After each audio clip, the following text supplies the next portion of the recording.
Most B2B podcasts don't fail because podcasting doesn't work. They fail because they started for the wrong reasons, structured poorly or treated casually. And the frustrating thing is, most of these mistakes are completely avoidable if you understand what actually makes a B2B podcast commercially powerful. So in this video, I'm going to walk you through the 10 biggest mistakes B2B businesses make when starting a podcast and how to avoid them. So here we go. Mistake number 1 is starting without a strategic goal. A lot of businesses launch a podcast because it feels like a good idea. They want more exposure. They want to build a brand, but they haven't clearly defined what success looks like. Is the goal to build relationships, generate clients, strengthen positioning in a city, attract sponsors? If you don't define the outcome first, the podcast becomes content for content's sake, and that almost always leads to burnout. Mistake number 2 is focusing on downloads instead of relationships. In B2B, you don't need thousands of listeners. You need proximity to the right decision makers. If you obsess over audience size too early, you'll miss the actual value sitting right in front of you, the conversation itself. A strong relationship can be worth far more than 10,000 passive listeners. Mistake number 3 is choosing guests randomly. If your guest list is reactive rather than intentional, your podcast won't build commercial momentum. Your guest list should be designed around your ideal ecosystem. The founders, advisors, investors, or operators you genuinely want to know. If you just invite whoever replies, you're building a show, not a network. Mistake number 4 is poor positioning. If your podcast feels vague or generic or self-focused, high-quality guests won't take it seriously.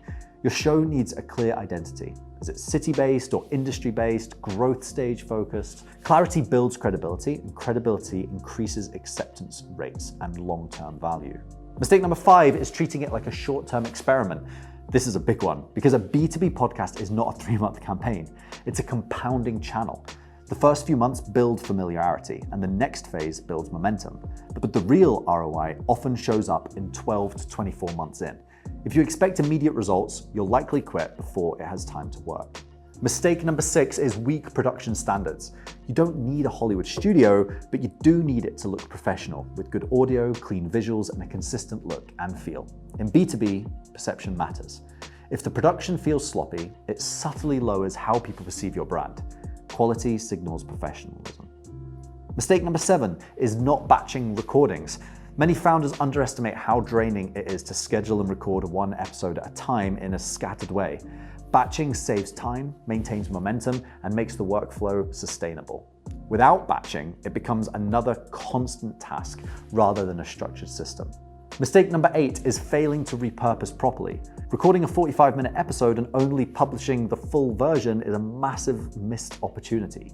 Each episode should generate multiple clips, reflections, and content assets. If you don't build repurposing into the workflow, you lose most of the leverage. Mistake number 9 is neglecting the follow-up.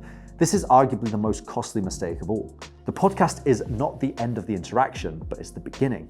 If you don't follow up thoughtfully with guests, continuing conversations, adding value, nurturing relationships, you reduce the commercial upside dramatically. The relationship is where the ROI sits. And mistake number 10 is making it about you. The strongest B2B podcasts are guest-centric. They elevate others. They spotlight stories. If your show feels like a vehicle to promote your own services consistently, guests will sense it and audiences will disengage. Ironically, when you focus less on yourself and more on your guests, your positioning improves faster. When you look at these mistakes collectively, a pattern emerges. Most failures happen because businesses treat podcasting as media instead of infrastructure. They think in terms of episodes instead of ecosystems. They think in terms of content instead of conversations. A strategically built B2B podcast should do 3 things simultaneously: deepen relationships, strengthen positioning publicly, and create content consistently. If it's not doing those 3 things, something in the structure needs adjusting. The good news is that none of these mistakes are complicated to fix. They require clarity, intention, and consistency. If you're considering launching a B2B podcast, or you've already started and you feel like it's drifting, this is the moment to step back and look at the structure. Because when built correctly, a podcast can become one of the most enjoyable and commercially effective parts of your business. If you'd like to talk through how to avoid these mistakes and design your show properly from day one, there's a link below where you can learn a little bit more about how we could help.